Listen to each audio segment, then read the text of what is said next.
Versículo 12, y aquí los hijos de Israel no me escuchan. ¿Cómo pues me escuchará Faraón, mayormente siendo yo incircunciso de labios? Y luego en el versículo 30, respondió delante de Jehová, y aquí yo soy incircunciso de labios, ¿no? Incircunciso se entiende aquí en ambos casos como no tocado. La circuncisión era una clase de cirugía, ¿sí?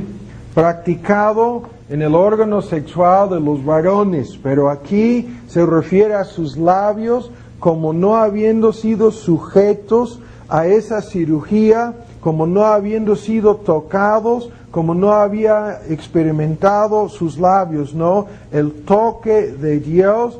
Él dice entonces, soy incircunciso. Y esto nos da a entender que la circuncisión era un símbolo de una cirugía, de una operación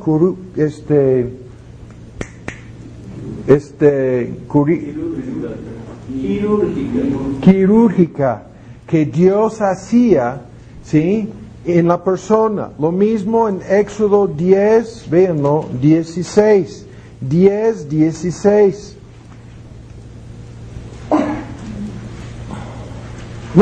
No es Éxodo, es Deuteronomio 10:16 de Deuteronomio. Estamos apurándonos, ¿no? Porque no podemos detenernos con todo esto. Simplemente quiero descartar la idea errónea. En 10:16, circuncidad pues el prepucio de vuestro corazón. Y aquí pasamos de una idea de cirugía practicada por Dios sobre alguna parte de la persona a la idea de cirugía practicada en el corazón. Y Dios dice a los judíos que ustedes deberían circuncidar vuestros corazones, y el corazón incircunciso es descrito aquí como un corazón duro, ¿sí? La demanda es para una clase de cirugía internamente hablando, la circuncisión espiritual, o sea, un cambio de corazón, ¿sí? La circuncisión física miraba, apuntaba o tipificaba, ¿sí?, una clase de cirugía realizada espiritualmente en el corazón. Ahora Deuteronomio 30, en el versículo 6. Circuncidará Jehová tu Dios tu corazón y el corazón de tu simiente. Y esto es tremendo, porque aquí se incluye en este texto no simplemente la circuncisión de los creyentes adultos, sino la circuncisión de su simiente. ¿Para qué? Es una cirugía no hecha con manos, es una cirugía realizada por Jehová. Es una cirugía practicada en el corazón, y su resultado es un corazón regenerado, un corazón nacido de nuevo, que resulta en que ames a Jehová tu Dios con todo tu corazón, con toda tu alma, a fin de que vivas, a fin de que tengas verdaderamente vida espiritual. Lo mismo está en Jeremías 4. Ven estos ejemplos. Jeremías en su capítulo 4, estamos apurándonos, ¿no? Dios es el autor de esta cirugía, el símbolo externo siempre apuntaba hacia el nacimiento nuevo. Jeremías 4, versículo 4, circuncidaos a Jehová. Vean, cambia la idea aquí, la idea es convertíos a Jehová. Quitad los prepucios de vuestro corazón, varones de Judá, moradores de Jerusalén, a no sea que venga mi ira, que salga como fuego, se encienda y no hay quien apague por la malicia de vuestras obras. La advertencia aquí a lo largo del Antiguo Testamento dirigida a personas que habían sido circuncidadas físicamente, dirigida a personas que físicamente formaban la simiente de Abraham. La advertencia en este texto y muchos otros es que si a ustedes les falta la verdadera cosa, la cirugía, la circuncisión en su corazón, en sus corazones. Van a morir en sus pecados, saldrá la ira de Dios en contra de su malicia, van a ir a la perdición, y esto quiere decir que ni siquiera bajo el Antiguo Testamento tenían razón o motivo para creer que el símbolo de este pacto salvaba. Sin la realidad en el corazón, la circuncisión no significaba nada. Vean en Jeremías 9, 25. Y aquí que vienen días, dice Jehová, visitaré sobre todo circuncidado y sobre todo incircunciso. Toda una lista de juicios. Y vean al final del versículo 26, toda la casa de Israel tiene prepucio en el corazón. Y en este texto, tanto Israel como los demás pueblos paganos, ambos son identificados como incircuncisos, a pesar del hecho de que llevaban la marca en su carne y a pesar de que habían nacido físicamente como descendientes de Abraham. Lo mismo, escuchen con mucha atención ahora, con razón se enfurecieron los judíos al escuchar estas palabras predicadas en el libro de Hechos, al escuchar duros de cerviz e incircuncisos de corazón, las palabras de Esteban cuando se enfurecieron en contra de él y lo mataron, ¿no? Él les acusó a los judíos ya en el tiempo de Cristo,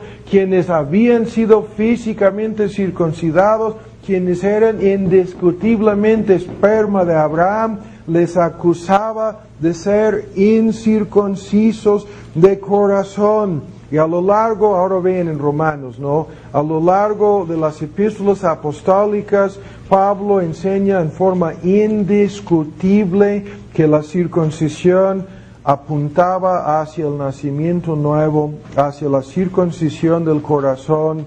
Y dice en Romanos 2, 28, que el que es judío no lo es exteriormente en lo manifiesto. Y el que es judío no lo es en la circuncisión que es exteriormente manifiesto en su carne. Romanos 2, 28. El judío, el verdadero judío, el que lo es judío en lo interior. La circuncisión es la del corazón, en espíritu y no en letra. La alabanza del cual no es de los hombres, sino es de Dios. Y el argumento entonces es que la circuncisión física siempre apuntaba hacia la necesidad de tener el nacimiento nuevo en el corazón. El pacto hecho con Abraham nunca consistió de estas dos cosas externas, sino que estas dos cosas externas apuntaban hacia la realidad que en base a la justificación por la fe recibían todos los creyentes un corazón circuncidado, un corazón nuevo. Y el argumento entonces es, tú puedes tener la señal y el sello del pacto, pero si no tienes un corazón nuevo, de nada te servirá. Y ahora por último, estamos apurándonos porque quiero terminar con esto y llegar a la parte más importante. ¿Sí? Ahora Romanos 4. Vamos a terminar con la controversia acerca de la simiente de Abraham y la circuncisión, simplemente señalando lo siguiente. Estoy tomando estos apuntes, los estoy pasando. Ustedes que creen que no puedo cortar nada, estoy cortando 5 páginas. Romanos 4, ¿lo tienen? Bien, Romanos 4, la pregunta aquí es crucial para entender el lugar de la circuncisión en todo este asunto, en el pacto abrahámico. Y lo estamos mencionando, como vamos a ver antes de terminar un momento, por la controversia hoy en día acerca del bautismo y específicamente el bautismo infantil. Romanos 4, la pregunta que surgió en el versículo 10, el versículo 9. Pues es esta bienaventuranza, salvación, solamente en la circuncisión. ¿Son solamente los judíos circuncidados los que pueden creer en Cristo? Lo que decían los judaizantes, ¿sí? O también no es para los incircuncisos, los gentiles, no es también para los gentiles la salvación a través de la fe en Cristo. ¿No es la administración del pacto de gracia para judíos y gentiles en ambos casos a través de la fe? Esa es la pregunta. ¿Sí? Y para contestar dice, vean, decimos que a Abraham le fue imputada, le fue acreditada la justicia creyendo, ¿no? En Cristo por la fe. Pero ¿cómo? En el versículo 10. ¿Cómo? Y la pregunta, yo siempre he dicho en cuanto a este texto, hubiera sido mejor traducirlo cuándo y no cómo. ¿Sí? ¿Cuándo le fue contada? No más, no es tanto cómo, aunque la idea está incluida en la palabra cuándo. ¿Sí? Y viceversa. ¿Cuándo fue justificado por la fe Abraham? Y en la circuncisión, habiendo ya sido, o sea, después de haber sido circuncidado o antes de haber sido circuncidado. Y la respuesta, no después de haber sido circuncidado, sino antes. El versículo 10, Abraham fue justificado por la fe en Génesis 15 y recibió la señal del pacto. ¿Cuánto tiempo después? 14 años después, algo parecido, en Génesis 17. Mucho tiempo después, recibió el sello del pacto. Entonces, ven en 11, recibió la circuncisión por señal y sello de la justicia de la fe que ya tenía, que ya tuvo, no habiendo aún sido circuncidado. ¿Sí? Y todo esto lo argumenta, es un argumento importantísimo, pero ya tenemos la esencia del tema aquí en este punto. Abraham fue justificado primero, ¿sí? Y circuncidado después. Esto es la cosa que Pablo está diciendo. Y esto quiere decir que es imposible que la circuncisión sea la administración o la aplicación de la justificación. Esta administración y aplicación de la justificación es por la fe. Eso es todo el argumento del capítulo 4. La circuncisión que vino después, mucho después, nunca pudo haber sido y nunca fue más que un sello, ¿sí? O un símbolo externo de una realidad ya presente en el corazón de Abraham, un corazón nuevo que él había recibido habiendo sido justificado por la fe. Y el hecho de establecer este orden indiscutiblemente descarta la idea de que se administraban los beneficios de este pacto a través de la circuncisión, primero. Pero segundo, ahora bien, con mucha atención, voy a agarrar estos apuntes que acabo de poner a un lado para decir lo siguiente. Escuchen bien. Isaac, ¿sí?, fue circuncidado y salvado. Sí. Jacob fue circuncidado y salvado. Pero ¿cuántos otros judíos fueron circuncidados y no salvados? Ismael no fue salvado. Esaú tampoco salvado. ¿Quién? Saúl. ¿Cuántos más? Todos los inconversos, todos los judíos que recibieron la señal, ¿sí?, pero que no fueron salvados. Y ahora vean, ¿qué es lo que estamos diciendo para resumirlo? Estamos diciendo esto, que la realidad de la circuncisión como un sello, como un símbolo de justificación, tenía aplicación exclusivamente ¿a quién? Exclusivamente a Abraham. No tuvo aplicación a ninguna otra persona. Vuelvan a escuchar. ¿Por qué? Porque todos los demás judíos fueron circuncidados al 8º día, ¿sí?, recién nacidos. Abraham llegó a ser, a fin de cuentas, el único judío circuncidado después de haber sido justificado. Y esto quiere decir que era sello y símbolo de una justificación previa que Abraham ya tenía, pero todos los demás judíos que fueron circuncidados al 8º día no tenían esa justificación, no habían sido previamente justificados por la fe. Y esto descarta completamente la idea de los judíos de que esta circuncisión administraba o proporcionaba los beneficios del pacto. Hay más argumentos aquí, vamos a terminar esta parte con una lista de diferencias entre la circuncisión en el Antiguo Testamento, ¿sí?, en cuanto a un símbolo en relación con el pacto abrámico y el bautismo en el Nuevo Testamento. Con esto vamos a terminar esta parte. Una lista de diferencias. Primero, la circuncisión recordaba a los judíos de algo que Dios había hecho para Abraham, sí. Y les recordaba a los judíos de algo que Dios habría de hacer en el futuro, sí. Dios les estaba recordando a través de la marca de la circuncisión en su carne de que Dios les había prometido la llegada del Mesías. O sea, se había comprometido a enviar al Mesías. Y pensaban, bueno, Dios salvó a Abraham a través de la promesa de la venida del Mesías.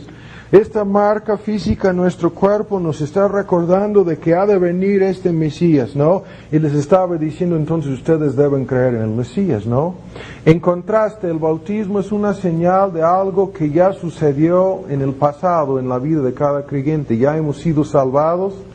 El bautismo es un símbolo de una realidad ya presente en el corazón de cada creyente. La salvación ya realizada por el Mesías en el corazón del creyente.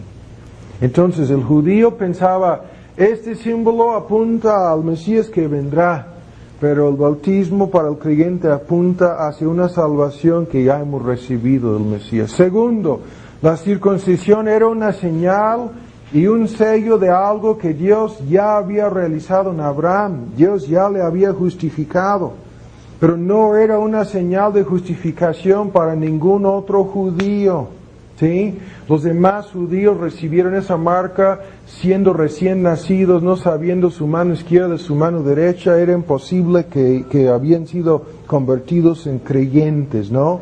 Pero en contraste, el bautismo es una señal, pero no es el sello. Escuchen bien, es una señal de la salvación que Dios nos ha concedido a nosotros que hemos sido bautizados.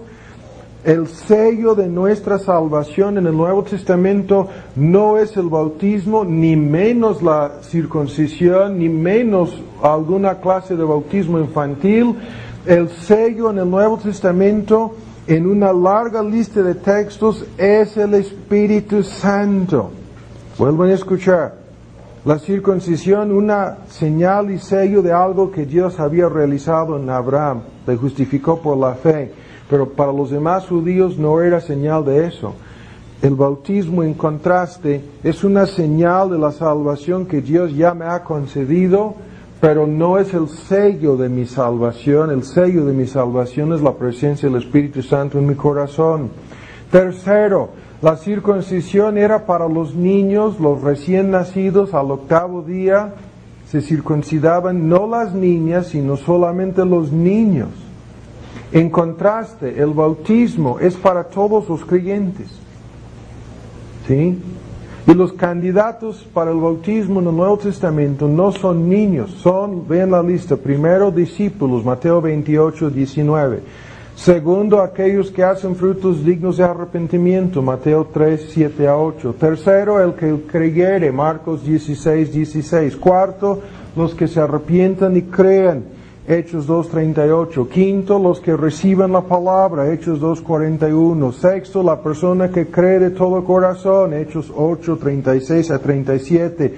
Séptimo, los que dan evidencias de conversión, Hechos 9:1 a 18. Octavo, aquellos en cuyos corazones vemos algo de que el Señor les ha abierto su corazón, Hechos 16:14 a 15.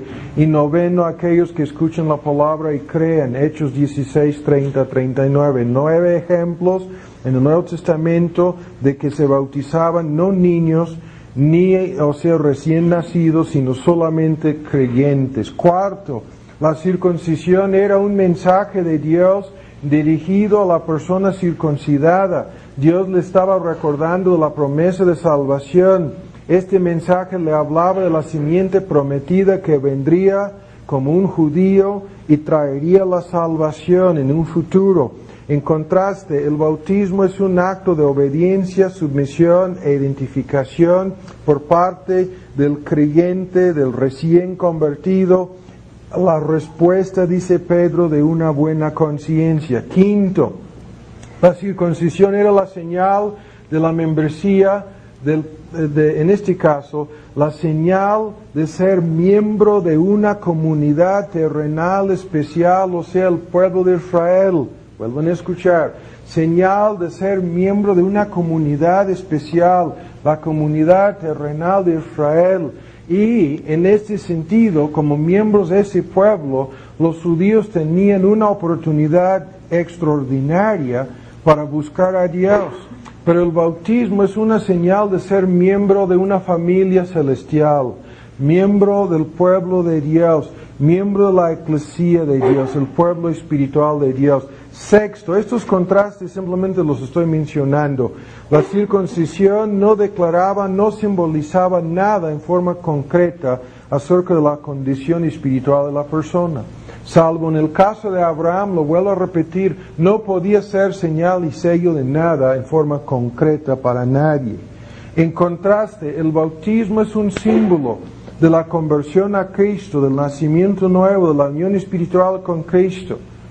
Y séptimo, la circuncisión era un símbolo, una representación figurativa de la separación de los pueblos idólatras en aquel entonces, mientras que el bautismo, en contraste, es un símbolo, una representación figurativa de la muerte, la vida vieja y la resurrección espiritual para andar en novedad de vida. Entonces, voy a repetir rápidamente estos 7 contrastes. Vuelven a escuchar.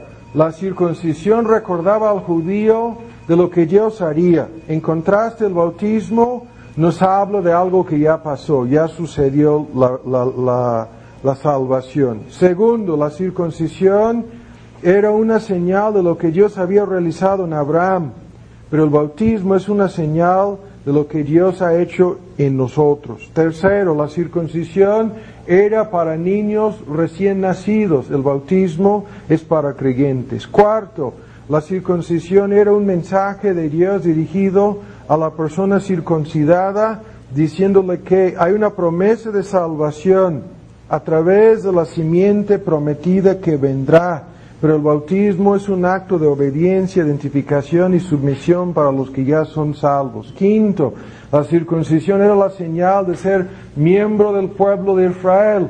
El bautismo es una señal de ser miembro de la familia celestial. Y sexto, no declaraba nada en concreto, nada en forma indiscutible acerca de la condición de la persona. La circuncisión simplemente le hablaba de algo que pudiera llegar a ser una realidad, pero el bautismo habla de algo que ya es real, ¿no? El nacimiento nuevo es una realidad ya presente en los que se bautizan. Y séptimo, la circuncisión figurativamente hablaba de la separación de Israel de los demás pueblos, y el bautismo habla de la separación del creyente en el sentido de haber sido separado de su vida pasada, de su vida pecaminosa, y ahora andará en novedad de vida. Ahora vamos a hacer otro receso, como les veo muy cansados, aunque apenas estamos comenzando. Nos queda la parte más importante, el pacto de Sinaí.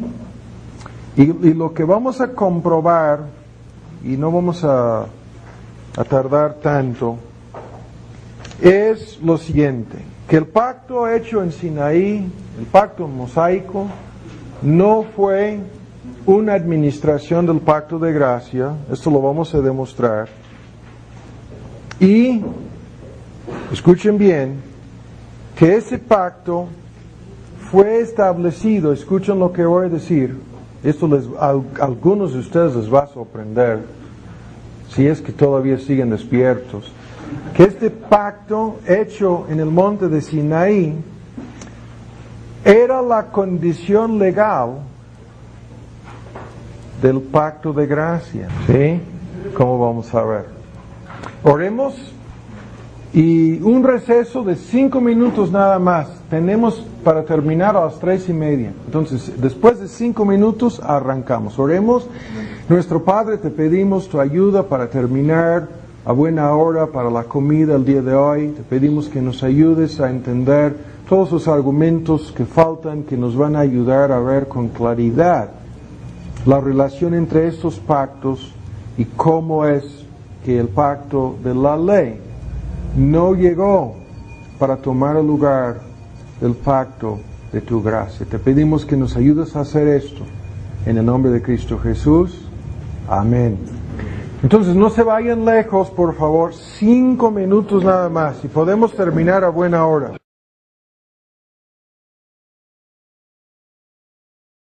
Viola el pacto y trae como cabeza y representante federal de la raza el desastre. Luego entra en vigor el pacto con Abraham que va a brincar por encima de lo que Adán hizo y va a administrar las promesas de este pacto de gracia a través de la fe. Algo tan sencillo, todo lo que acabamos de escuchar quería decir eso. No a través de ritos y ceremonias, no a través de descendencia física, a través de la fe. Los únicos hijos de Abraham son los que tienen la fe de Abraham.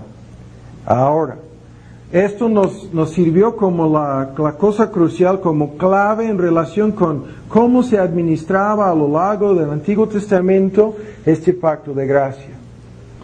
Pero llegamos aquí al pacto que entró 430 años después de que Dios dio el pacto abrámico. Llegamos a la entrega de la ley a través de Moisés en el monte de Sinaí.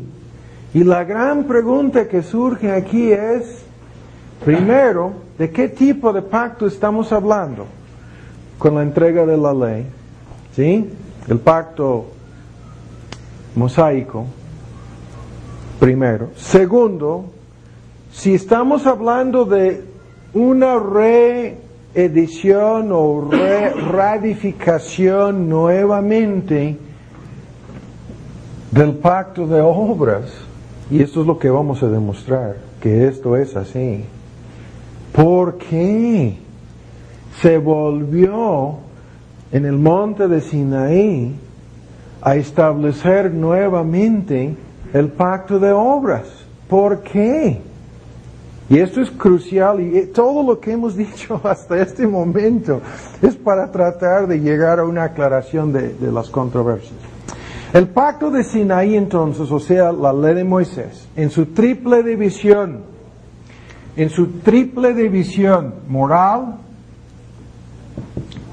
ceremonial y civil, ¿sí? Los 3 componentes de la ley mosaica, es, por un lado, de mucha controversia y por otro lado es importantísima la correcta interpretación de esta entrega, ¿sí?, de una ley en el monte de Sinaí.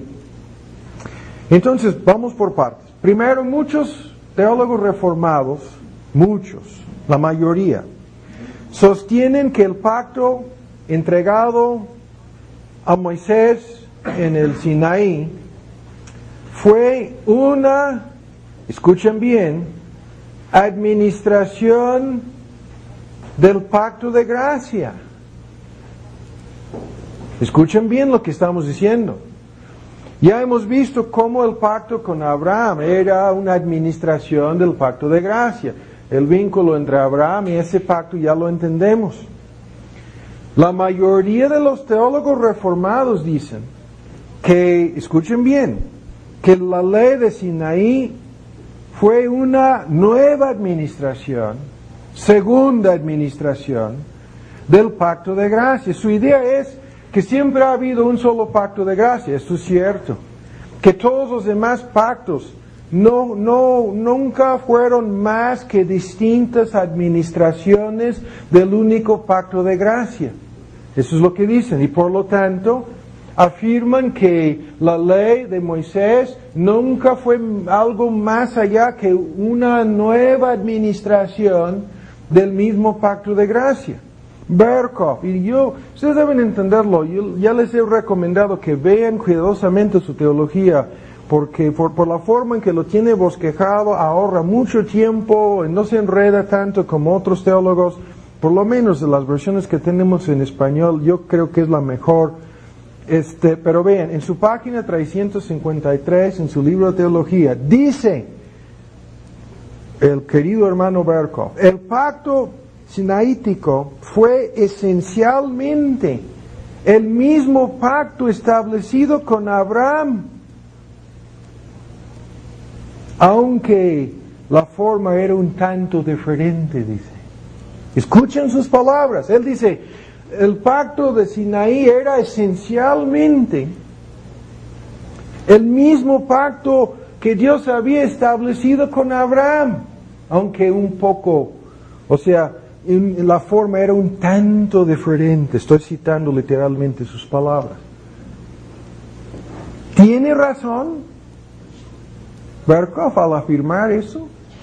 Ahora, al mismo tiempo, una página después, página 354, afirma, vean, que el pacto con Abraham no fue suplantado por el pacto sinaítico, sino que siguió vigente. Ahora se enreda en una contradicción. Ya se contradijo. Al decir que el pacto de la ley fue esencialmente una nueva edición del pacto hecho con Abraham, y al luego decir, una página después, que el pacto de la ley no quitó el pacto hecho con Abraham, se contradijo. ¿Sí? Pero ahora escuchen, el teólogo Carlos Hodge, por lo menos en su comentario sobre el 2 de Corintios, aquí yo no estoy citando de su teología, que también lo tenemos en español, pero no solamente Carlos Hodge, sino también el gran teólogo puritano Juan Owen, que muchos de ustedes conocen por algunos de sus libros traducidos al español, ambos afirman que la ley de Moisés era una nueva promulgación del pacto de obras. Y tienen razón. Lo que fue entregado en el Sinaí fue una nueva promulgación, una reedición, una nueva versión del pacto original de obras. Y vean los textos. Ahora vamos a citar dos, hay más, pero para ahorrar tiempo, dos textos. Gálatas 10, o mejor dicho, Gálatas 3 y Romanos 10. Primero en Romanos 10, 5. Porque Moisés describe la justicia que es por la ley, diciendo que el hombre que hiciera estas cosas vivirá por ellas. ¿Qué es esto? El pacto de obras. El pacto de obras decía a Adán, haz esto, vivirás. Y Pablo dice aquí, Moisés, y se refiere a la ley mosaica, dice, y cita de Levítico 18:5, el hombre quisiera que haga, sí, que cumpla. ¿Cuáles cosas? Todas las cosas escritas en el libro de la ley. Vivirá por ellas. Ahí Pablo dice claramente que la ley mosaica estaba en este sentido reafirmando, promulgando nuevamente la esencia del pacto de obras. Y en Gálatas 3 lo vuelve a decir. Ahora vamos a leerlo. En Gálatas 3, ¿cuál es la regla? Ya no nos importa lo que hayan dicho Owen, ¿sí? Berkhof, Hodge, por muy buenos, eruditos, hermanos muy queridos, que pudieran ser para muchos de nosotros, no nos importa su opinión. Lo que nos importa es la palabra de Dios. 3:12. La ley también no es de la fe. Vean, el pacto hecho con Abraham administraba los beneficios del pacto de gracia a través de la fe. Y Pablo dice aquí categóricamente, la ley de Sinaí no es de la fe, no es una nueva administración de gracia a través de la fe, sino es una reedición de ¿qué? Del mismísimo pacto de obras quebrantado por Adán en el jardín de Edén, el hombre que los hiciere. Y él cita otra vez Levítico 18:5, que cumpliere todos los mandamientos de la ley, vivirá por ellos. Muchos citan las palabras dirigidas al doctor de la ley. ¿Qué lees? ¿Qué entiendes? Amarás a Dios y amarás a tu prójimo en forma perfecta. Y Cristo le dijo, haz esto y vivirás. ¿Sí? El pacto de obras. ¿Sí? Tal como lo entendía aquel doctor erudito, maestría tenía evidentemente en la ley, pero nunca había entendido que la ley era siempre el mismísimo pacto de obras, ¿sí? Pero ahora ven en 2 Corintios 3. Tienen razón Hodge y Owen. O sea, en su comentario, ha sido recientemente publicado en español sobre 2 Corintios, ustedes lo pueden leer, lo que dice Hodge sobre este punto. Pero ahora 2 Corintios 3, 6. Ahora vean, aquí Pablo afirma que la ley, lejos de administrar vida, te dice, haz lo que te digo y vivirás, pero en vez de administrar vida, mata. Y aquí Pablo describe el pacto de Sinaí como un pacto como un ministro, mejor dicho, de muerte. 3:6. Asimismo nos hizo ministros suficientes de un nuevo pacto, no de la letra más del Espíritu, porque la letra más el Espíritu vivifica. La letra es la ley grabada en piedras, lo va a decir en el versículo 7, el ministerio de muerte, la letra grabada en piedras que mata, ¿no? Si tenía gloria, y así comienza a hablar de otras cosas. Lo que nos interesa aquí es la descripción de esta ley de Sinaí como algo en su triple división que nunca puede hacer más que matar a la persona, ¿sí? Como el mismo pacto de obras mató al primer Adán. Ahora vean rápidamente el porqué de esto. ¿En cuál sentido mata la ley? Vean los argumentos. Son 5. Primero, la ley mata porque exige obediencia perfecta. Al exigir obediencia perfecta, la ley mata. Segundo, si a menos que cumplas todo, te va a matar. Si fallas en un solo punto, te matará de igual manera, ¿sí? Segundo, la ley produce conocimiento del pecado y así aumenta la culpa del pecador y la ira de Dios que vendrá sobre él. Pero no puede hacer más que darle conocimiento, ¿sí?, de su pecado. Y así aumentar su culpa y la ira de Dios que le espera. En ese sentido, mata. Por la ley es el pleno conocimiento del pecado, Romanos 3. Tercero, la ley mata porque no imparte el deseo ni tampoco el poder para obedecer. Y Pablo dice tan claramente en Gálatas 3:21 que si la ley pudiera dar vida, que si la ley pudiera dar poder y deseo, el querer y el hacer para cumplir con sus exigencias, entonces dice, la justificación sería verdaderamente por la ley. Pero puesto que la ley simplemente imparte conocimiento del pecado, pero no imparte, no comunica el deseo, ni tampoco la capacidad. Cuando Pablo dice en Romanos 8 que la ley era débil, por la carne, no podía jamás superar la oposición de la naturaleza humana caída, lo que era imposible para la ley. ¿Qué es eso? Dar vida, porque la ley no podía vivificar, era débil debido a la oposición de la naturaleza carnal del hombre. Entonces, la ley mata porque no imparte vida, o sea, la idea es deseo y poder. Cuarto, la ley mata porque no puede vivificar espiritualmente. Ahí estamos hablando de más que dar el deseo, más que dar el poder.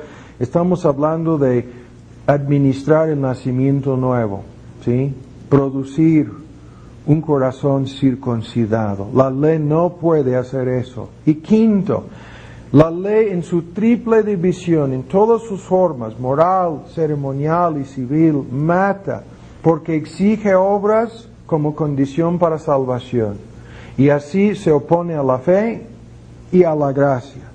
Y por lo tanto, al no, proporcionar otro medio, o sea, exige obras. Si te vas a salvar, no es por fe, no es por gracia, es por obras. Y así acaba con toda esperanza. Porque por las obras nadie se justificará. Tantos versículos, ¿no? Solamente el Evangelio vivifica. Porque el Evangelio proporciona la justicia necesaria para justificar y viene acompañado por el poder del Espíritu Santo. Ustedes pueden llevar 2 páginas en una triple división acerca de todos los textos que dicen que la ley es impotente, la ley no puede salvar, la ley no puede justificar, y vamos a repartir finalizando, no vamos a tardar con la lectura. Entonces, primero, ¿qué es lo que hemos dicho? Los que afirman que la ley era una nueva administración del pacto de gracia se equivocan. Los que afirman que era una nueva edición del pacto de obras tienen razón, porque la ley, como la misma idea en el pacto de obras, siempre mata.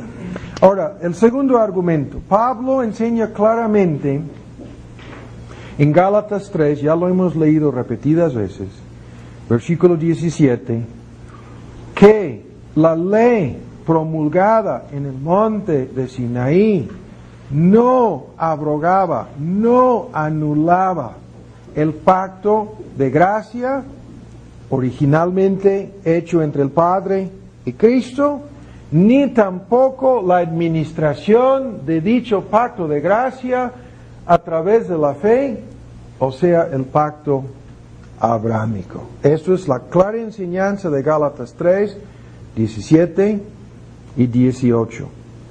Ahora, esto quiere decir que cuando se promulgó la ley en el monte de Sinaí, 430 años después de que Dios había hecho la promesa de salvación por fe a Abraham, escuchen bien, que esa ley no tomó el lugar, lo que dijo Berkov correctamente, no tomó el lugar del pacto abrahámico. ¿Sí? Ahora, esto da lugar, ahora ven en Gálatas 3, a la pregunta que está de por medio en todo esto. Si la ley no fue más que una nueva edición del pacto de obras, ahora ven con mucha atención, entonces, ¿por qué fue dada?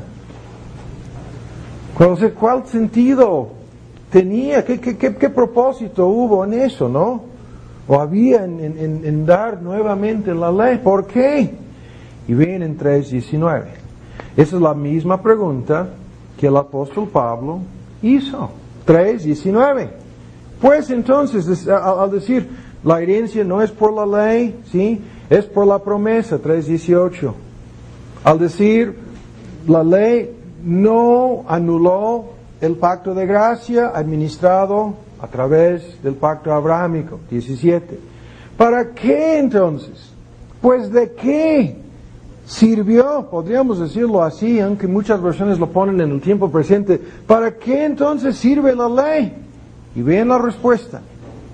Fue añadida, es la mejor traducción, añadida. ¿Pero por qué? Por causa de las rebeliones. ¿Hasta qué? Hasta que viniese la simiente a quien fue hecha la promesa. Esa simiente es ¿quién? Es Cristo. ¿Sí? Es Cristo. Y luego hay un paréntesis y hay una explicación que no vamos a abarcar ahora. Ahora bien, el significado de esto. Dice, fue añadida.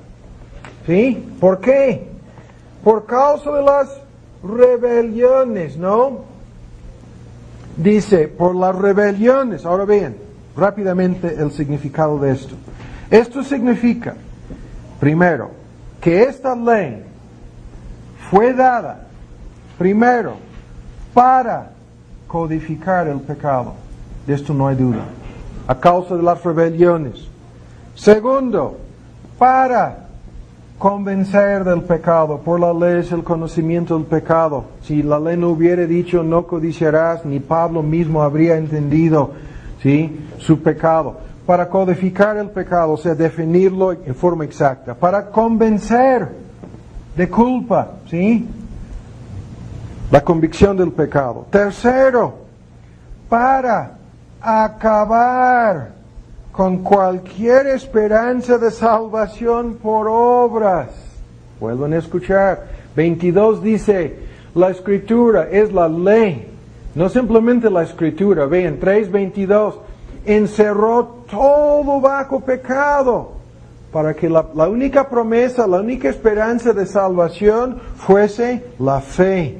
Entonces, para acabar con cualquier esperanza de salvación a través de obras, no es simplemente la Escritura, es la ley la que encerró todo el mundo bajo pecado. 3:22, ¿sí? Ahora, cuarto, escuchen bien, para conducirnos, escuchen bien, como ayo o maestro, y aquí sigue dando respuestas, y en 3:24 concluye de manera que la ley, nuestro maestro, nuestro ayo fue, ¿para qué? Es padiagogos, la palabra griega, guía, instructor, conductor de niños, para llevarlos por la mano, enseñarles este es el camino. Pero vean, como ayo, como maestro, para conducir a los judíos y a los demás, para conducir a los hombres. Y quinto, lo que vamos a ver, y esto es lo más importante, ¿por qué volvió a dar la ley como un pacto de obras? Vamos a verlo dentro de unos momentos, como la condición legal del pacto de gracia. ¿Cómo vamos a ver? ¿Sí? Ahora, ¿para qué? 4 cosas. Codificar, convencer, acabar con la idea de obras, conducir a los judíos y a los demás a ver la necesidad de la obra de Cristo. Y ahora vamos más lejos. Hay una aclaración muy necesaria a estas alturas. Y quiero hacer esta aclaración aquí. Al decir que la ley era una nueva promulgación del pacto de obras, hay que entender lo siguiente. Aquí vamos a ponerlo. Bajo el Antiguo Testamento, la ley funcionaba en 2 formas. Escuchen bien, en 2 formas distintas, diferentes. Primero, en su aspecto moral, vean esta distinción, los 10 mandamientos, como un pacto de obras, haz todo lo que te digo, cumpliendo con estos mandamientos y vivirás, un pacto de obras. La ley mataba y condenaba, como el ministro de muerte, el ministerio de muerte grabado en piedras, lo acabamos de leer en 2 Corintios 3. Pero funcionaba así, en su aspecto moral, matando y condenando a todos, ven con mucha atención, a todos los judíos incircuncisos de corazón. O sea, a todos los judíos que no habían nacido de nuevo, creyendo a través de la fe en el pacto de gracia. Vean otra vez el argumento. Funcionaba en 2 formas. Primero, mataba en su aspecto moral, condenaba a todos los judíos, ¿sí?, inconversos, nacidos de la carne, físicamente la simiente de Abraham, pero no espiritualmente con la fe de Abraham. ¿Me explico? Pero ahora vamos al segundo aspecto. Y es aquí que nace toda la confusión. Segundo, la segunda función.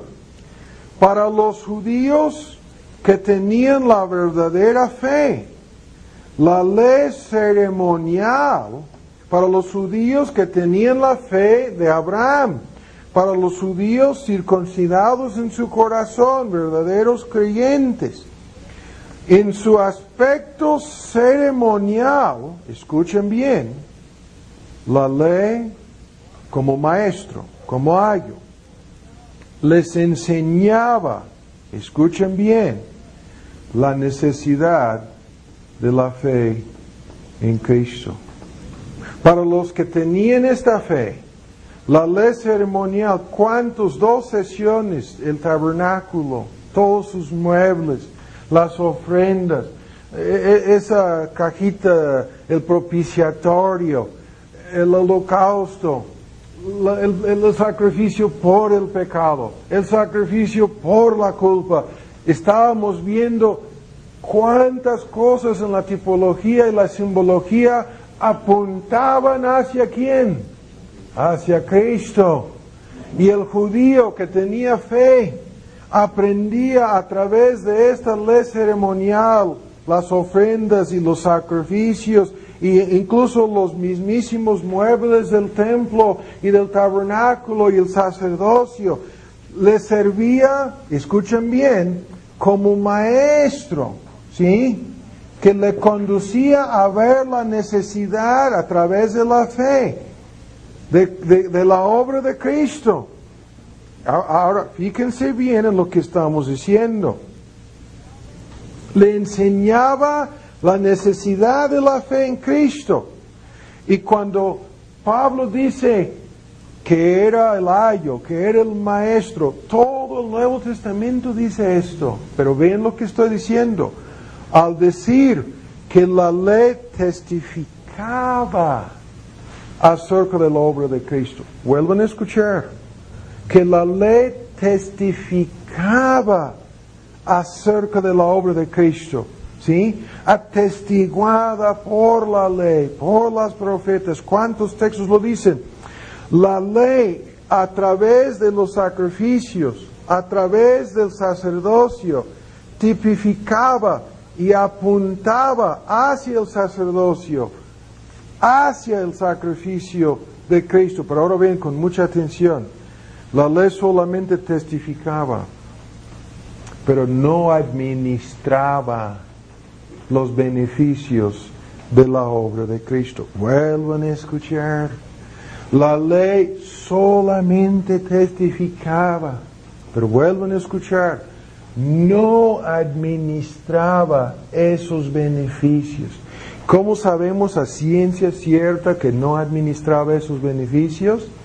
Lo sabemos porque en Hebreos 10:4 dice, es imposible que los sacrificios y la sangre de animales perdone el pecado. Lo dice categóricamente. Esos sacrificios no perdonaban a nadie. ¿Sí?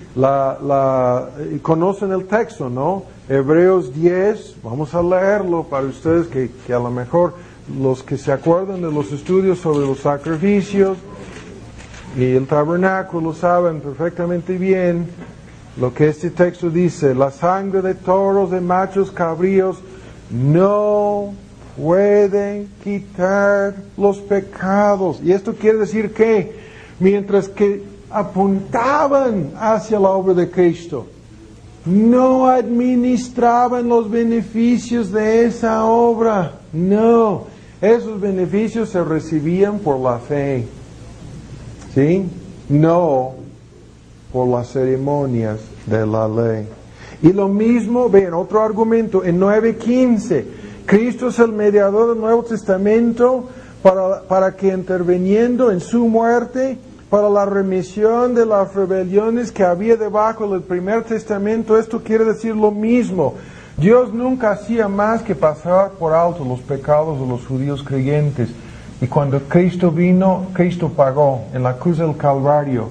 Él, por la intervención de su muerte, Él hizo la obra real para quitar los pecados que Dios, según Romanos 3 y según Hebreos 9, había pasado por alto en su paciencia, pero no los había perdonado hasta que Cristo muriera en la cruz del Calvario. Entonces vuelvan a escuchar los beneficios del pacto de gracia.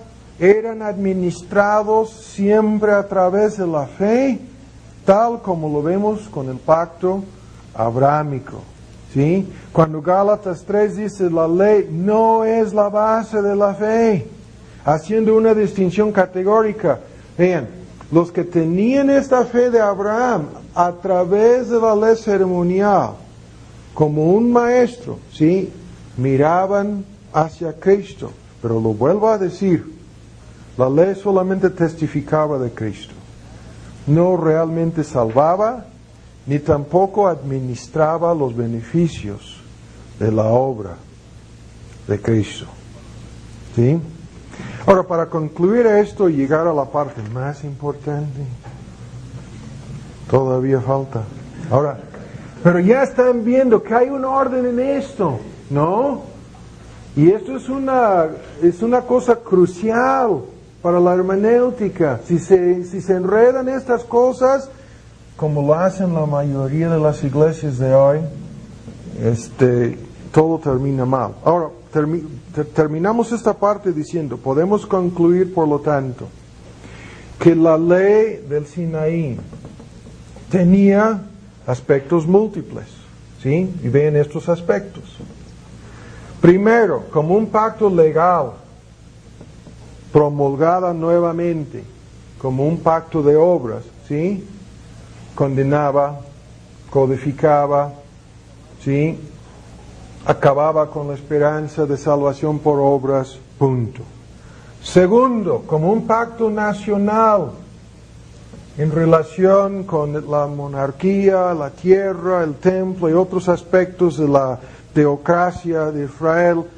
Esa ley ofrecía bendiciones y promesas temporales a condición de una obediencia nacional de parte del pueblo y garantizaba maldiciones y juicios por la desobediencia. En Deuteronomio 27 hasta 32 tenemos todas estas maldiciones y bendiciones. ¿Sí?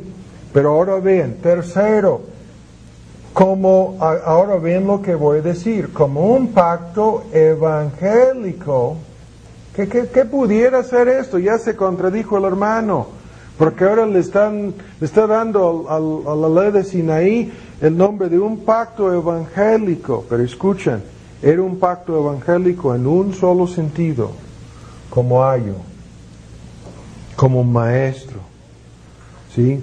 Pedagogos, la palabra griega, que apuntaba hacia Cristo. ¿Sí? En ese sentido, podemos entenderlo. Evangélico, en el aspecto ceremonial, que no administraba perdón, ¿sí? Pero apuntaba hacia Cristo.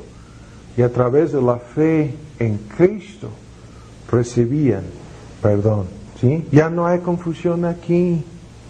Pero ahora vamos a la parte más importante. Ahora les pido que pongan mucha atención. Esto es un argumento, a mí me costó años descubrir esta explicación aquí, créanme, lo descubrí hace como 15 años y estaba bailando en mi estudio, cantando Gloria a Dios, al ver que esta explicación ayuda muchísimo a terminar con toda la confusión en esto. Ahora, esto es el último punto aquí. El pacto de Sinaí, escuchen lo que estamos diciendo, fue establecido como la condición legal del pacto de gracia. ¿Qué es esto? La condición legal del pacto de gracia quiere decir lo siguiente: lo que Cristo tendría que hacer como fiador del pacto original de gracia, lo que Cristo tendría que cumplir para librarnos del pacto de obras, la cual fue quebrantada por el primer Adán. ¿Sí? Cristo vino como fiador del pacto de gracia, pero Gálatas 4 dice que cuando vino fue hecho súbdito a la ley. ¿Qué es esto? Que en su encarnación se colocó bajo la ley. ¿Para qué dice esto? Para que pudiera redimir a los que estaban bajo la ley. Se colocó Cristo bajo el pacto de obras en su prolongación más amplia, el pacto de Sinaí, para redimirnos. Escuchen bien, para redimirnos de ese pacto de obras, a fin de que fuésemos adoptados gratuitamente como hijos. En otras palabras, Cristo en su encarnación y su vida terrenal vino a hacer lo que el primer Adán no hizo. Cuando el primer Adán no cumplió con ese pacto de obras, dejó pendiente la necesidad de que alguien lo cumpliera. ¿Sí? Y ese pacto original que dice: haz todo lo que te digo y vivirás. Es lo que Adán escuchó en el jardín. Es lo que Pablo dice en Romanos 10:5, que la ley de Sinaí promulga. Haz todo lo que te digo y vivirás. Pero puesto que Cristo ha cumplido con todo lo que la ley dice, con todas sus exigencias legales, como pacto de obras, en nuestro lugar, como sustituto, mediador y fiador del pacto en nuestro lugar.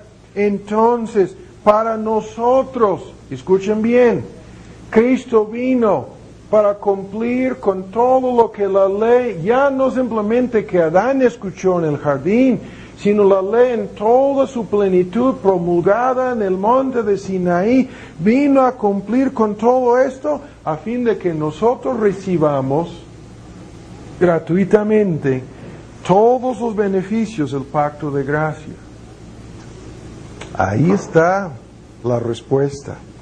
Para poner en vigor el pacto de gracia, era necesario que Cristo cumpliera y anulara el pacto original de obras en sus dos formas. ¿Sí?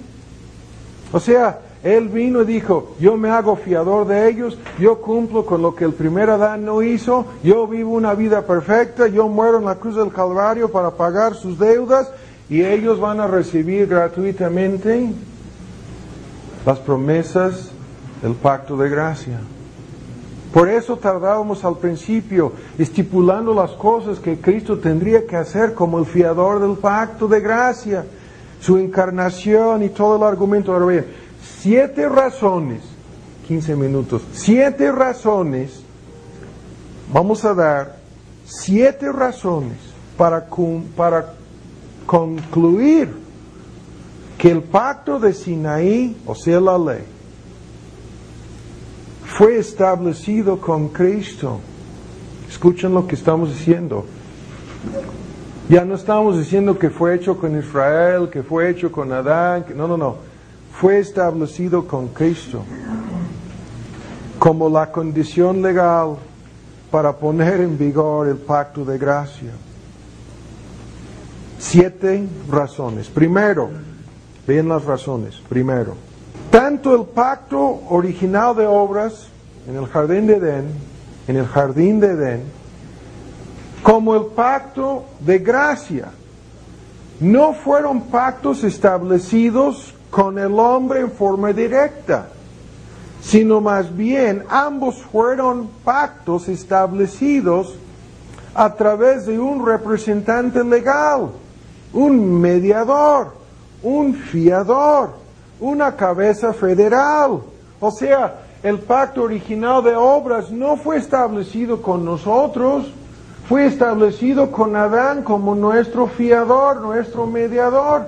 De la misma manera que el pacto original de gracia, cuando yo decía, fue hecho entre el Padre y el Hijo a favor de la simiente del Hijo, ¿sí?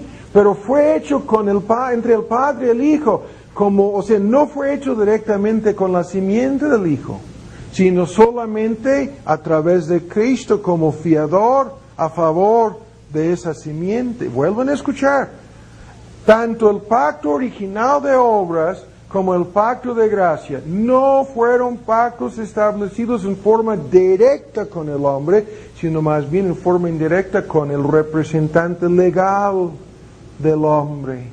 En el jardín de Edén se llamaba el primer Adán, ¿sí? En el pacto eterno de gracia se llamaba el segundo Adán, fiador, mediador, cabeza de una raza redimida de la ruina que Dios sabía que vendría a través del primer Adán.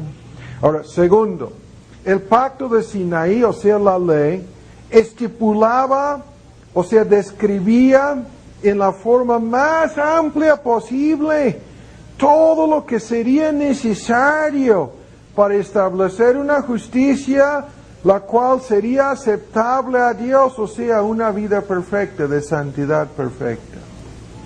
Ese pacto promulgado en el monte de Sinaí, 614 legales, la lista, y los judíos habían añadido otros 600 y pico más en su ley, en su versión de la ley. 614 preceptos estaban ahí estipulados a ciencia, o sea, en la forma más exacta, describía, estipulaba cuál sería la obra necesaria para proporcionar justicia, santidad perfecta, para que la persona cumpliéndola pudiera vivir. Ahora escuchan, la prueba de que este pacto fue establecido con Cristo es el hecho de que solamente Cristo podría cumplir con eso. Nadie más podría cumplirlo. Ahora, tercero, ese pacto de Sinaí, o sea, la ley, estableció un castigo, una pena, una penalidad que ninguna persona salvo Cristo podría sufrir, agotar y anular. La maldición, la separación eterna de Dios, un castigo infinito. Solamente Cristo podría tragar, beber la copa de ira, la copa de la ira infinita de Dios en contra de nuestros pecados, y agotar esa ira, satisfacer y propiciarla hasta apaciguarla. Solamente Cristo podría cumplir con el castigo. Horrenda cosa es caer en las manos del Dios vivo, con esa pena de muerte, ¿sí? Satisfacerla, propiciar la ira de Dios, apaciguarla y salir victorioso de la tumba. Solamente Cristo podría cumplir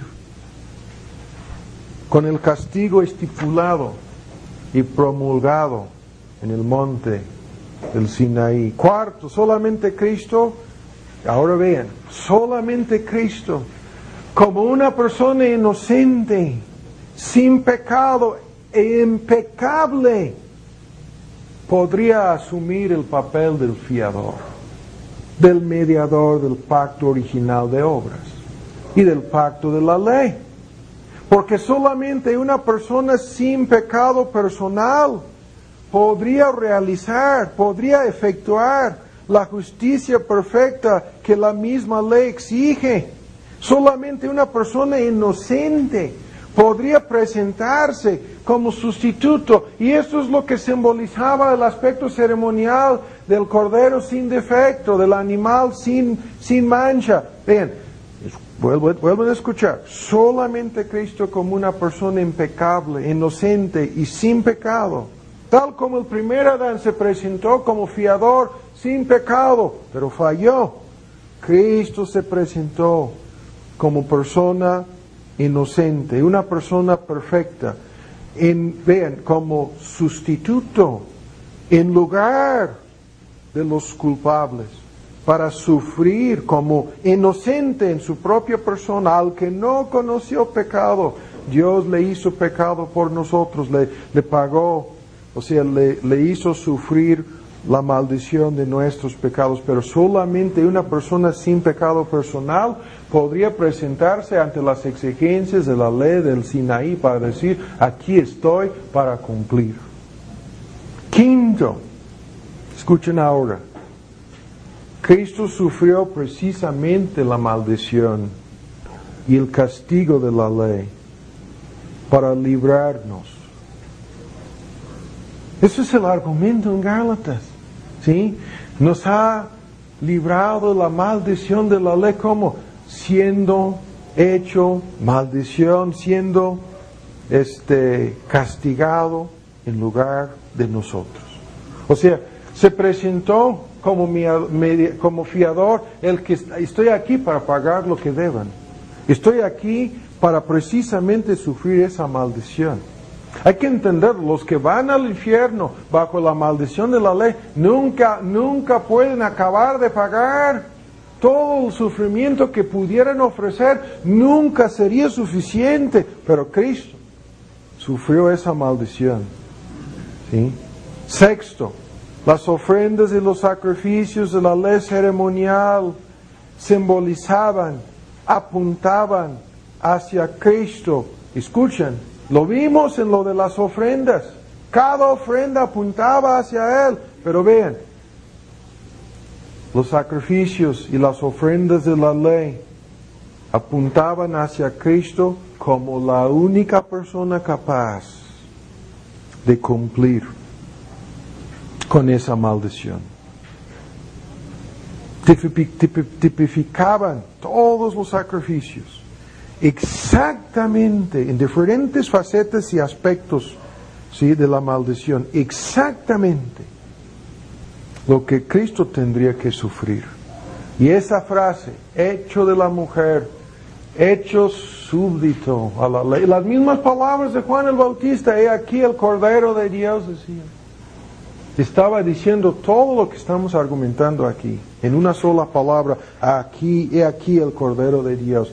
Y séptimo, nadie salvo Cristo jamás cumplirá con las condiciones del pacto que Dios hizo en el monte del Sinaí. Nadie salvo Cristo podía haber cumplido con la ley del Sinaí. Ahí está. Y en los 5 minutos que faltan, que restan, ustedes ya entienden por qué se volvió a promulgar una nueva edición del pacto original de obras. Ya sabemos el por qué, ¿sí? Ya lo vemos tan claramente. Y es imposible seguir la interpretación correcta de la Biblia, a menos que veamos, ¿sí?, aquellos que dicen, aquí se estaba administrando nuevamente el pacto de gracia. No, eso no es así. Y esto acaba con la idea de que los judíos eran la primera iglesia y que todo lo que vimos antes, su unión de iglesia-estado y su congregación mixta y todo ese paquete de que la ley da el modelo para la iglesia neotestamentaria, todo eso es falso, no es cierto. Y es algo peligrosísimo desde la perspectiva del concepto de que los niños están bajo la idea de bautismo infantil en el pacto. ¿Cuál pacto sería entonces? No, esto no lo digo para atacar a nadie. Hay hermanos muy queridos que son de iglesias que tienen esta persuasión. Yo simplemente les digo, a condición de que ustedes exigen que los hijos del pacto sean convertidos a Cristo, no hay pleito, ¿sí? Pero es cuando piensan que por ser hijos del pacto se van a salvar, que inevitablemente hay un pleito, porque están negando el Evangelio. Ahora terminamos con esto. Hemos dejado pendiente, hermanos, ni hemos llegado a la plena administración de este pacto de gracia bajo el nuevo pacto. Eso no lo hemos abarcado aún, ¿sí? Esto es la pura introducción. Pero vamos a dar este bosquejo. Este bosquejo, una parte de este bosquejo lo publicó el pastor Peter Masters hace poco en su revista. Yo lo tengo en una versión más amplia. Y vamos a terminar. Este bosquejo nos va a introducir, ahora bien, una serie de contrastes entre el antiguo pacto y el nuevo. Y esto nos va a introducir como bases la línea que vamos a seguir. El hermano Pink tiene una sección tremenda en su libro sobre el nuevo pacto, y eso es lo que vamos a ver. Y vamos a ver el pacto con Noé en la próxima sesión. Ese pacto es muy interesante, como una administración bajo el antiguo pacto de lo que nosotros entendemos como la gracia común de Dios, que se administraba, ¿sí?, a través de las promesas hechas en forma permanente para Noé y todo el resto de la humanidad hasta el fin del mundo. Eso es otro asunto, simplemente lo menciono. Terminamos con esto. Vean las diferencias entre el antiguo pacto promulgado en el Sinaí y el nuevo pacto, que es, vean, la administración final y completa del pacto original de gracia. Ahora bien, primero, son diferentes en su promulgación. Son diferentes esos dos pactos. El primer pacto del Sinaí fue promulgado en el monte de Sinaí, acompañado por terror, miedo, y el pueblo quiso alejarse de ese lugar, se espantaron. Hay una descripción en Hebreos 12, 18 a 21, en donde la versión antigua dice, escuchaban bocinas, un sonido, como prácticamente como si algunos piensen, ¿no?, como si estuvieran los marcianos al ataque, ¿no?, y con terremotos, y, o sea, una cosa espantosa. Pero en su promulgación el Evangelio fue acompañado por amor, por gracia, ¿sí?, compasión hacia los pecadores, ¿sí?, un contraste tremendo en la forma en que fueron promulgados. O sea, aquí terror, pero en el nuevo pacto no estamos negando el elemento de terror para los inconversos, aún en el nuevo, pero estamos diciendo que Cristo vino promulgando el nuevo pacto. Segundo, en su mediador, ¿sí? El mediador del antiguo es Moisés. El mediador del nuevo es Cristo. Tercero, en sus exigencias, ¿sí? La ley de Sinaí, el antiguo pacto, ratificaba nuevamente, como ya lo hemos demostrado, el pacto de obras, ¿sí? Pero el nuevo pacto proclama, vean, que las obras necesarias para la salvación han sido cumplidas por Cristo. Y como tanto, o sea, por lo tanto, el pacto de obras quedó anulada. ¿Sí? En su obediencia activa y pasiva la cumplió. Es como cuando el fiador da el pago, se rompe el contrato, se destruye el pagaré, ¿sí? Se acaba. Cuarto, son diferentes en sus promesas. El pacto de la ley prometió vida eterna en base a la obediencia perfecta, pero no proporcionaba la gracia necesaria para cumplir en el caso de ninguna persona. ¿Sí? Pero en cuanto a las promesas del nuevo pacto, Dios nos promete vida eterna en base a la obra de Cristo y aún nos proporciona gracia para arrepentirnos y para creer. Quinto, son diferentes en sus metas. Estamos contrastando el pacto de la ley con el nuevo.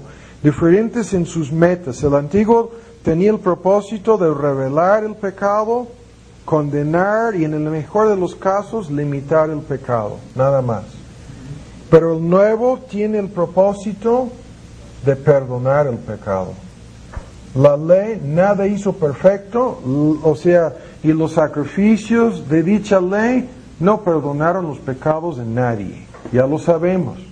Diferentes en sus metas. El antiguo, vuelven a escuchar, revelaba y condenaba el pecado. Pero el nuevo perdona el pecado. Sexto, son diferentes en cuanto a la revelación que proporcionan acerca de Dios. ¿Cuál es la revelación que el antiguo pacto proporciona acerca de Dios? En su mayor parte nos da una revelación de la gravedad, la naturaleza y la santidad de Dios frente al pecado. O sea, nos da una revelación de la naturaleza del pecado humano en contraste con la santidad y justicia divinas. Eso es lo que quiero decir. Pero el nuevo pacto revela acerca de Dios aspectos de su amor, su gracia y su misericordia, que solamente fueron entendidas, ¿no?, por aquellos que a través del pacto con Abraham miraban a ese aspecto de su carácter. Son diferentes en la revelación que dan acerca de Dios y en la revelación que dan acerca del hombre. El antiguo pacto revela la incapacidad del hombre, revela la condición caída del hombre, revela la condición de muerte espiritual, de incircuncisión en que se encuentra el hombre y simplemente le advierte de su necesidad de gracia. Pero el nuevo pacto revela acerca del hombre que Dios está dispuesto a salvar y que Dios tiene el propósito de salvar, ¿sí?, por su gracia. Octavo, son diferentes en su eficacia. El antiguo pacto en su eficacia no salvaba a nadie. El nuevo pacto en su eficacia, ¿sí?, salva a todos los que le fueron dados a Cristo por el Padre, o sea, los escogidos. 9. Son diferentes en sus efectos. En sus efectos.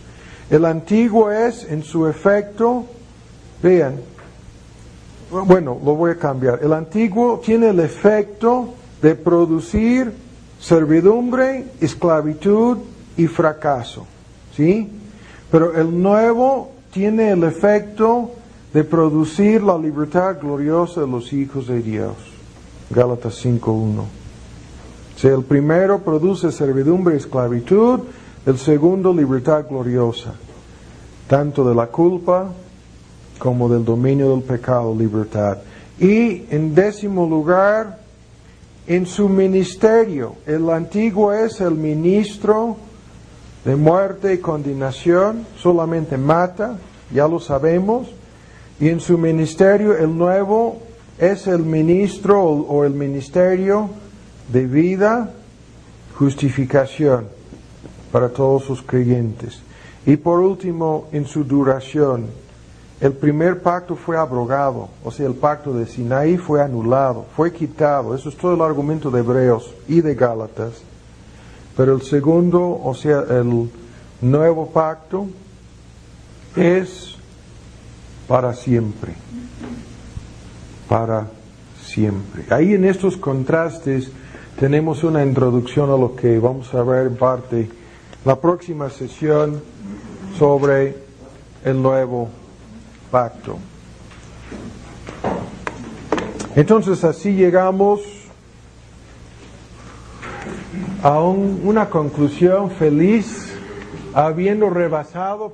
Y vean al final del versículo 26, toda la casa de Israel tiene prepucio en el corazón. Y en este texto, tanto Israel como los demás pueblos paganos, ambos son identificados como incircuncisos, a pesar del hecho de que llevaban la marca en su carne y a pesar de que habían nacido físicamente como descendientes de Abraham. Lo mismo, escuchen con mucha atención ahora, con razón se enfurecieron los judíos al escuchar estas palabras predicadas en el libro de Hechos al escuchar duros de cerviz e incircuncisos de corazón. Las palabras de Esteban cuando se enfurecieron en contra de él y lo mataron, ¿no? Él les acusó a los judíos ya en el tiempo de Cristo, quienes habían sido físicamente circuncidados, quienes eran indiscutiblemente esperma de Abraham, les acusaba de ser incircuncisos de corazón.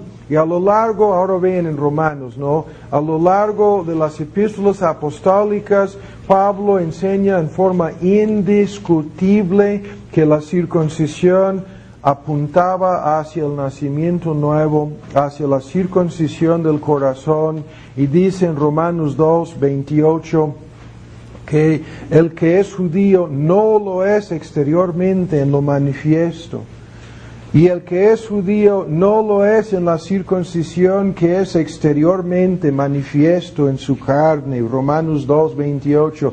El judío, el verdadero mismo, está en Jeremías 4. Ven estos ejemplos. Jeremías en su capítulo 4, estamos apurándonos, ¿no? Dios es el autor de esta cirugía, el símbolo externo siempre apuntaba hacia el nacimiento nuevo. Jeremías 4, versículo 4, circuncidaos a Jehová. Vean, cambia la idea aquí, la idea es convertíos a Jehová. Quitad los prepucios de vuestro corazón, varones de Judá, moradores de Jerusalén, a no sea que venga mi ira, que salga como fuego, se encienda y no hay quien apague, por la malicia de vuestras obras. La advertencia aquí a lo largo del Antiguo Testamento dirigida a personas que habían sido circuncidadas físicamente, dirigida a personas que físicamente formaban la simiente de Abraham. La advertencia en este texto y muchos otros es que si a ustedes les falta la verdadera cosa, la cirugía, la circuncisión en su corazón, en sus corazones, van a morir en sus pecados, saldrá la ira de Dios en contra de su malicia, van a ir a la perdición, y esto quiere decir que ni siquiera bajo el Antiguo Testamento tenían razón o motivo para creer que el símbolo de este pacto salvaba. Sin la realidad en el corazón, la circuncisión no significaba nada. Vean en Jeremías 9, 25. Y aquí que vienen días, dice Jehová, visitaré sobre todo circuncidado y sobre todo incircunciso. Toda una lista de juicios. Versículo 12. Y aquí los hijos de Israel no me escuchan. ¿Cómo pues me escuchará Faraón, mayormente siendo yo incircunciso de labios? Y luego en el versículo 30, respondió delante de Jehová, y aquí yo soy incircunciso de labios, ¿no? Incircunciso se entiende aquí en ambos casos como no tocado. La circuncisión era una clase de cirugía, ¿sí? Practicado en el órgano sexual de los varones, pero aquí se refiere a sus labios como no habiendo sido sujetos a esa cirugía, como no habiendo sido tocados, como no había experimentado sus labios, ¿no? El toque de Dios. Él dice entonces, soy incircunciso. Y esto nos da a entender que circuncisión era un símbolo de una cirugía, de una operación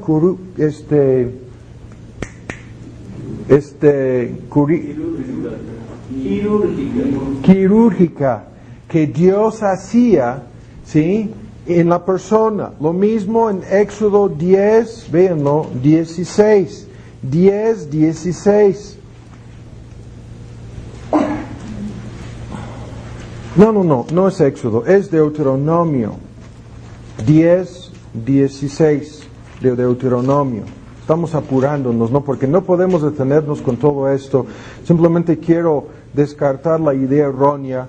En 10:16, circuncidad pues el prepucio de vuestro corazón Y aquí, pero judío, el que lo es judío en lo interior. La circuncisión es la del corazón, en espíritu y no en letra. La alabanza del cual no es de los hombres, sino es de Dios. Y el argumento entonces es que la circuncisión física siempre apuntaba hacia la necesidad de tener el nacimiento nuevo en el corazón. El pacto hecho con Abraham nunca consistió de estas dos cosas externas, sino que estas dos cosas externas apuntaban hacia la realidad que en base a la justificación por la fe recibían todos los creyentes un corazón circuncidado, un corazón nuevo. Y el argumento entonces es, tú puedes tener la señal y el sello del pacto, pero si no tienes un corazón nuevo, de nada te servirá. Y ahora por último, estamos apurándonos porque quiero terminar con esto y llegar a la parte más importante. ¿Sí? Ahora Romanos 4. Vamos a terminar con la controversia acerca de la simiente de Abraham y la circuncisión, simplemente señalando lo siguiente. Estoy tomando estos apuntes, los estoy pasando. Ustedes que creen que no puedo cortar nada, estoy cortando 5 páginas. Romanos 4, ¿lo tienen? Bien, Romanos 4, la pregunta aquí es crucial para entender el lugar de la circuncisión en todo este asunto, en el pacto abrámico. Y lo estamos mencionando, como vamos a ver antes de terminar un momento, por la controversia hoy en día. Y pasamos de una idea de cirugía practicada por Dios sobre alguna parte de la persona a la idea de cirugía practicada en el corazón. Y Dios dice a los judíos que ustedes deberían circuncidar vuestros corazones, y el corazón incircunciso es descrito aquí como un corazón duro. ¿Sí? La demanda es para una clase de cirugía internamente hablando, la circuncisión espiritual, o sea, un cambio de corazón. ¿Sí? La circuncisión física miraba, apuntaba o tipificaba, ¿sí?, una clase de cirugía realizada espiritualmente en el corazón. Ahora Deuteronomio 30. Deuteronomio 30 en el versículo 6. Circuncidará Jehová tu Dios tu corazón y el corazón de tu simiente. Y esto es tremendo, porque aquí se incluye en este texto no simplemente la circuncisión de los creyentes adultos, sino la circuncisión de su simiente. ¿Para qué? Es una cirugía no hecha con manos, es una cirugía realizada por Jehová, es una cirugía practicada en el corazón, y su resultado es un corazón regenerado, un corazón nacido de nuevo, que resulta en que ames a Jehová tu Dios con todo tu corazón, con toda tu alma, a fin de que vivas, a fin de que tengas verdaderamente vida espiritual.